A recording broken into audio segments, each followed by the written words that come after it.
Hello বন্ধুসকল, welcome to my channel. আশা কৰিছো সকলোৱে সুস্থ আছে। তো আজিৰ ভিডিওটো বহুত এটা ইম্পৰ্টেন্ট ভিডিও, বহুত এটা গুৰুত্বপূৰ্ণ জানিবলগীয়া ভিডিও। এই ভিডিওটো হল আপোনাৰ কেতিয়াবা যদি আপোনাৰ হাতৰ এইটো জায়গা ইয়াৰ পৰা ইয়ালৈ ইনজুৰি হয় কিবা কাৰণত, তেতিয়া হলে আপোনাক কি কৰিব লাগিব। আমাৰ ইয়াতে মেইন তিনটা নাৰ্ভ থাকে। এটা হল ৰেডিয়েল নাৰ্ভ, আলনাৰ নাৰ্ভ আৰু এটা হল মেডিয়ান নাৰ্ভ।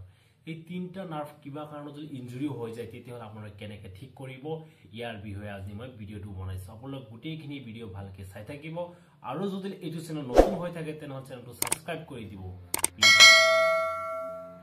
তো যেতিয়া আমাৰ ইনজুৰি হোৱাৰ পিছত এইফালে ধৰক এইফালে আমাৰ ইনজুৰি হোৱাৰ পিছত নাৰ্ভ ডেমেজ হ'ব, তেতিয়া সেই নাৰ্ভত আমি ফেৰাটিক বা গেলভেনিক কাৰেণ্ট ইউজ কৰি আমি এনেকৈ ধৰি নাৰ্ভটো ষ্টিমুলেশ্যন কৰিম। ষ্টিমুলেশ্যন কৰাৰ পিছত আমাৰ মাছলে কাম কৰা ধৰিব আৰু তেতিয়াহে আমি হাতটো এনেকৈ ফ্লেক্স বা এক্সটেনশন কৰিব পাৰিম। তো আজি ভিডিওটো হয় আমাৰ ইয়াৰ কাৰণে আৰু আপোনালোকে চাই লওক।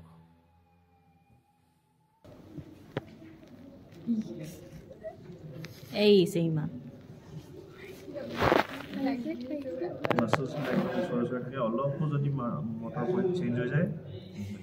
Wow.